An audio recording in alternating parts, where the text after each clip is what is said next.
that's purity. Yeah. That's truthfulness and honesty. And really, what are you hoping to be able to look back on your life or for people to say after you're gone if you don't do that? He was such a good guy and he never rocked the boat. Yeah. He was such a good guy and he always conformed to our expectations. He was such a good guy and he was so predictable. Right. Like people think, and I did throughout a lot of my 20s, I thought that what people wanted from me was someone that they could easily predict. But I realized when I thought about the people that I loved in my life, I didn't love them because of how predictable they were. I loved them because of how unapologetically themselves they were. There's a degree of being completely 100% truthful with yourself. So, you know, like Colin McRae, these guys that drive four-wheel, there's the dude in the co-pilot seat and it's 5 left bend, like all that shit.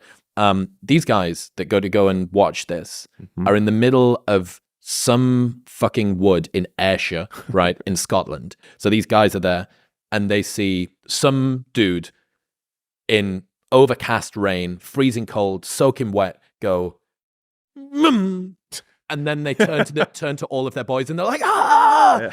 Watching someone who loves anything with that much purity fires me up. Yeah. It fires me up. Like we love watching, we don't watch it for what the cars are doing. Yeah. We watch it for what it does to the spectators. And that degree of like just unencumbered passion. Yeah. Not being apologetic. I have a friend who nearly ended a relationship that he's still with, the love of his life, who's probably going to end up marrying, because he refused to not sleep on the floor for 6 months as part of Alex Becker's doing it at the moment. Yeah. Like, he's like, sleeping on the floor seems to be like a pretty dialed idea. And she's like, I'm not sleeping on the floor. Well, I am. So they didn't sleep together for like, you know, for like a long time. Yeah. Like those are the people that you love. And those are the people that you can, because they pay such a high price to do that. Yeah. You can be very reliable at presuming that they mean what they're saying. Because if they didn't really mean what they're saying, they would conform, they would take an easier path. For me, it comes down to truly valuing your opinion of yourself more than other people's opinion of you.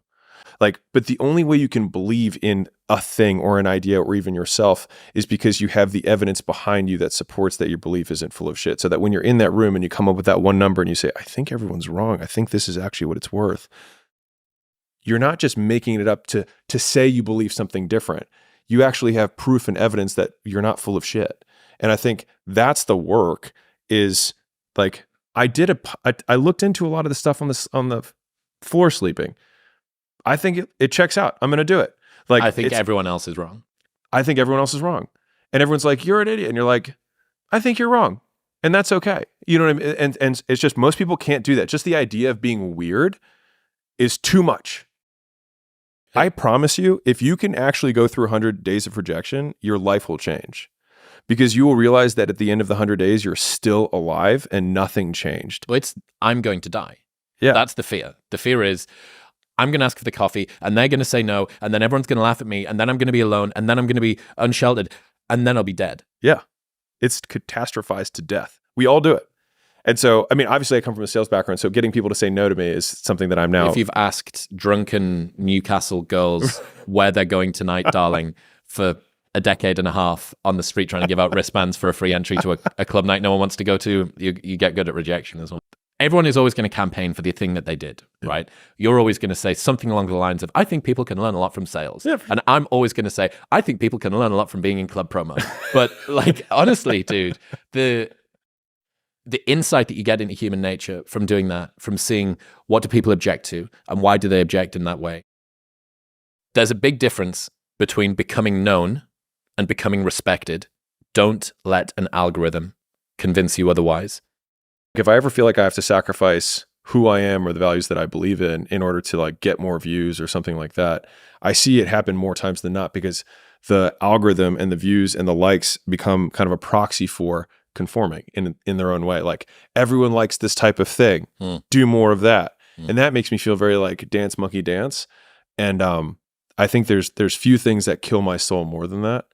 And so I would rather the algorithm shut me off tomorrow and I continue to make stuff that I find interesting, that 10 people find interesting, that is actually the same stuff as me, than just have these viral hits that I feel like I'm Ronald McDonald in, and just feel like I've completely lost my soul.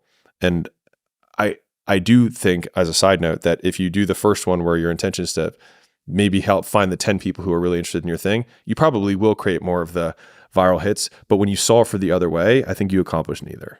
I have this theory that more creators fall out of favor because they become cringe than because they become irrelevant. I love that. Yeah, I love that. I think it's true. I think if you think about the thing that you do, almost anything that anybody is creating is public facing, because if it wasn't public facing, it would just be a hobby. Doing your painting because you love painting is a hobby. Doing your painting to try and sell it is something that you do as a business or as a public project. The flywheel is so vicious in the positive direction and even more vicious in the negative direction. If it becomes uncool or untrendy or catastrophic or cringe to be seen to be watching or listening to or consuming the thing that you make, you're permanently going to be swimming upstream, and it is only going to get worse. There are tons and tons and tons of people on the planet who have huge platforms that nobody respects. Mm-hmm. And I've seen, even within my 7-year career of doing this, the arc of people trade integrity for exposure and not be able to buy it back. Yeah. Because there is no return policy on your integrity. On your reputation. And those people would give anything to be back in the cool kids club. I was thinking, like, what creates, like, what's timelessly not cringe, right? Like, so, like, if cringe is the ultimate, like, what we don't want, then, like, what is forever not cringe? And the only thing that I can, like, really think of is just true authenticity, which is an overused word, but again, easy to say, hard to do. Like, whenever you're seen as someone who's only doing stuff for other people's opinion, approval, likes, whatever, especially double cringe when it's for your own personal gain.